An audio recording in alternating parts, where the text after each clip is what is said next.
ವೀಕ್ಷಕರಿಗೆ ನಮಸ್ಕಾರ. ನಾನು ನಿಮ್ಮ doctor Guruprasad, Shiva agro chemicals YouTube channel ಮೂಲಕ ಮಾತಾಡ್ತಾ ಇದ್ದೀನಿ. ಇದು ಮಾಹಿತಿಗಳ ಕಣಜ.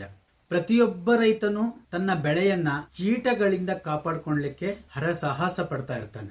ಒಂದು ಹಗಲು ಒಂದು ರಾತ್ರಿ ಮುಗಿಯೋದ್ರೊಳಗೆ ಇಡೀ ಬೆಳೆಗಳನ್ನೇ ನಾಶ ಮಾಡುವಷ್ಟು ಕೀಟಗಳು ಶಕ್ತಿಶಾಲಿಯಾಗಿದ್ದಾವೆ. ಅನೇಕ ಕಂಪನಿಯ ಔಷಧಿಗಳನ್ನು ಹೊಡೆದಾಗ್ಲೂ ಕೂಡ ಕೀಟಗಳು ನಿಯಂತ್ರಣಕ್ಕೆ ಬರ್ತಾ ಇಲ್ಲ ಅನ್ನುವಷ್ಟರ ಮಟ್ಟಿಗೆ ತಮ್ಮ ಪ್ರತಿಕಾಯ ಶಕ್ತಿಯನ್ನ ಬೆಳೆಸ್ಕೊಂಡ್ಬಿಟ್ಟಿದ್ದಾವೆ. ಒಮ್ಮೆ ಬಳಸಿದ ಔಷಧಿಯನ್ನೇ ಮತ್ತೆ ಪುನರಾವರ್ತನೆ ಮಾಡಬೇಡಿ, ಬೇರೆದೇ ಆದಂತ ಕೆಮಿಕಲ್ ನ ಬಳಸಿ ಅನ್ನುವಂತ ಸೂಚನೆಗಳನ್ನ ನೀಡ್ತಾ ಇರ್ತಾರೆ. ಯಾಕೆಂದ್ರೆ ಒಂದೇ ಔಷಧಿಯನ್ನ ಬಳಸ್ತಾ ಹೋದಾಗ ಆ ಕೀಟಗಳು ಆ ಔಷಧಿಯ ವಿರುದ್ಧವಾಗಿ ಪ್ರತಿಕಾಯ ಶಕ್ತಿಯನ್ನ ಬೆಳೆಸ್ಕೊಂಡು ಆ ಔಷಧಿಗೆ ಸಾಯದೆ ಬದುಕುಳಿಯುವಂತಹ ಸಾಮರ್ಥ್ಯವನ್ನ ಪಡ್ಕೊಂಡ್ಬಿಡ್ತವೆ. ಆದ್ದರಿಂದ ಬೆಳೆಯನ್ನ ಬಾಧಿಸುವ ಕೀಟಗಳನ್ನು ಯಾವ ರೀತಿ ನಿಯಂತ್ರಿಸಬೇಕು ಅಂದಾಗ ಅನೇಕ ಸಂಶೋಧಕರು ಸೇರಿ ಅನೇಕ ಮೆಥಡ್ಗಳನ್ನ ನಿರೂಪಿಸಿದ್ದಾರೆ. ಕೀಟಗಳನ್ನ ನಿಯಂತ್ರಿಸುವ ನಿಟ್ಟಿನಲ್ಲಿ ನಡೆದಂತಹ ಅನೇಕ ಸಂಶೋಧನೆಗಳಲ್ಲಿ ವಿಜ್ಞಾನಿಗಳು ಕಂಡುಕೊಂಡಂತಹ, ರೈತರು ಕಂಡುಕೊಂಡಂತಹ ಹೊಸ ವಿಧಾನಗಳೇ ಮೋಹಕ ಬಲೆಗಳು. ಔಷಧಿಯನ್ನ ಹೊಡೆಯದೆ ಕೀಟಗಳನ್ನ ನಿಯಂತ್ರಿಸುವಂತಹ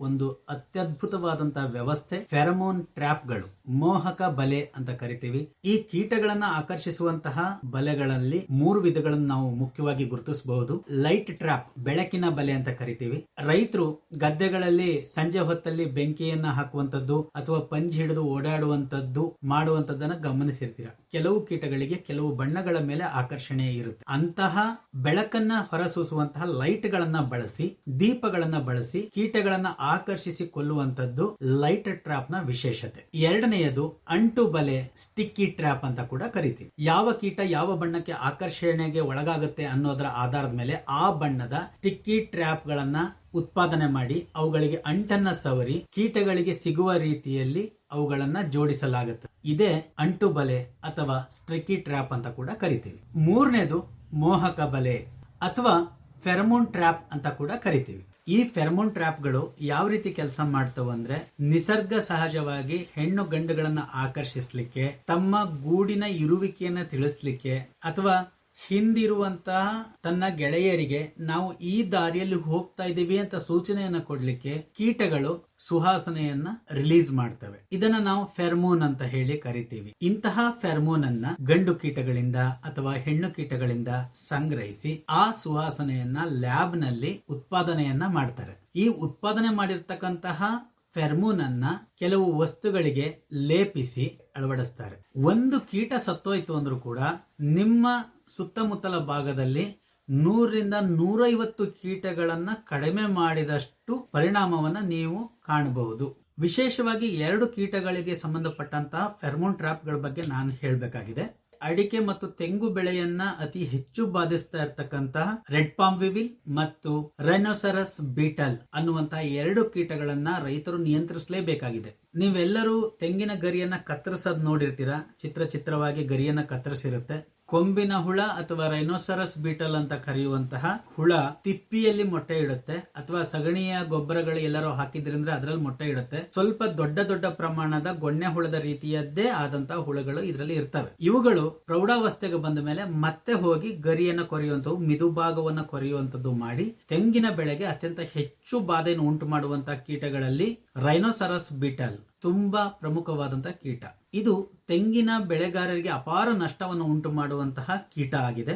ಇದನ್ನ ನಿಯಂತ್ರಿಸಲಿಕ್ಕೆ ಬ್ಯಾರಿಕ್ಸ್ ಕಂಪನಿಯ ಹಂಟರ್ ಅನ್ನುವಂತಹ ಲ್ಯೂರ್ ಅದ್ಭುತವಾದಂತಹ ಕೆಲಸವನ್ನ ಮಾಡುತ್ತೆ. ಹಾಗೆಯೇ ತೆಂಗು ಮತ್ತು ಅಡಿಕೆ ಎರಡನ್ನೂ ಬಾಧಿಸ್ತಾ ಇರ್ತಕ್ಕಂತಹ RPW, ರೆಡ್ ಪಾಮ್ ವಿವಿಲ್ ಅಂತ ಹೇಳಿ ಕರಿತೀವಿ. ಮರಗಳು ಇದ್ದಕ್ಕಿದ್ದಂಗೆ ಒಣಗ್ತಾ ಇರುವಂತದ್ದು, ಮರದಲ್ಲಿ ಒಂದು ರಂಧ್ರ ಆಗಿ ಅದರಿಂದ ಹುಳ ತಿಂದು ಹಾಕಿರ್ತಕ್ಕಂಥ ಪದಾರ್ಥಗಳು ಹೊರಗೆ ಬರ್ತಾ ಇರುವಂತದ್ದು, ಗಾಯಗೊಂಡಿರೋ ಮರದಲ್ಲಿ ತೂತು ಬಿದ್ದಿರುವಂತದ್ದು, ಗರಿಗಳು ತಕ್ಷಣದಲ್ಲೇ ಒಣಗಿ ಜೋತು ಬೀಳುವಂತಹ ಅಡಿಕೆ ಮರಗಳನ್ನ ನೀವು ನೋಡ್ತಾ ಇರ್ತೀರಾ. ಆ ಮರಗಳನ್ನ ದೂಡಿದ್ವಿ ಅಂದ್ರೆ ಅವುಗಳು ಅಲ್ಲಾಡ್ಕೊಂಡು ಬುಡ ಸಮೇತ ಉಳ್ಳಿ ಬೀಳ್ತವೆ. ಯಾಕೆಂದ್ರೆ ಕೆಳಗಿಂದ ಹೋಗಿ 100ರಿಂದ 150 ಮೊಟ್ಟೆ ಇಟ್ಕೊಂತ ಆ ನಾರನ್ನೇ ತಿರುಳು ಮಾಡಿಕೊಂಡು ಗೂಡುಗಳನ್ನು ಮಾಡಿಕೊಂಡು ಅದರಲ್ಲಿ ಹುಳ ಆಗಿ ಅದು ಪ್ರೌಢದುಂಬಿಯಾಗಿ ಮರವನ್ನ ಕೊರ್ಕೊಂಡು ಬರ್ತಾ ಇರುತ್ತೆ. ಮರ ಬಿದ್ದಿದೆ ಅಂದ್ರೂ ಕೂಡ ಆ ಮರವನ್ನ ಸುಟ್ಟು ಹಾಕದೆ ಈ ಕೀಟಗಳನ್ನ ನಿಯಂತ್ರಣ ಮಾಡಲಿಕ್ಕೆ ಸಾಧ್ಯ ಇಲ್ಲ ಅನ್ನುವಷ್ಟು RPW ಅಡಿಕೆ ಬೆಳೆಗಾರರಿಗೆ ತೊಂದರೆಯನ್ನು ಕೊಡೋದು ನಿಶ್ಚಿತ ಆಗಿದೆ.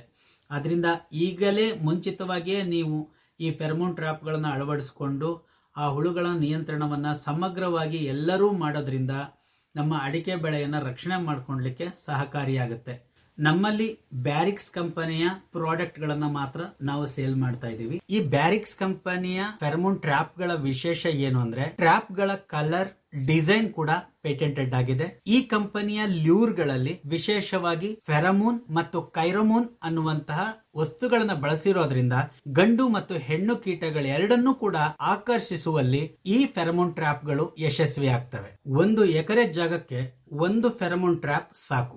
ಬೇರೆ ಕಂಪನಿಯ ಫೆರಮೋನ್ ಟ್ರ್ಯಾಪ್ ಗಳಿಗೆ ಹೋಲಿಸಿದರೆ ಇವು 4 ತಿಂಗಳವರೆಗೂ ಕೂಡ ಕೀಟಗಳನ್ನ ಆಕರ್ಷಿಸುವಂತಹ ಶಕ್ತಿಯನ್ನ ಹೊಂದಿದ್ದಾವೆ. ಅತ್ಯಂತ ಹೆಚ್ಚು ದೀರ್ಘ ಬಾಳಿಕೆಯ ಫೆರಮೋನ್ ಟ್ರ್ಯಾಪ್ ಗಳು ಬ್ಯಾರಿಕ್ಸ್ ಕಂಪನಿಯ ಉತ್ಪಾದನೆಯಾಗಿದ್ದಾವೆ ಮತ್ತು ಕ್ವಾಲಿಟಿ ಉತ್ತಮವಾಗಿರೋದ್ರಿಂದ ಮುಂದಿನ ದಿನಗಳಲ್ಲಿ ನೀವು ಕೇವಲ ಲ್ಯೂರ್ ಮಾತ್ರ ಚೇಂಜ್ ಮಾಡಿದ್ರೆ ಅದೇ ಟ್ರ್ಯಾಪ್ ಅನ್ನ ಹಲವು ವರ್ಷಗಳ ಕಾಲ ಬಳಸಲಿಕ್ಕೆ ರೈತರಿಗೆ ಸಹಕಾರಿಯಾಗುತ್ತೆ.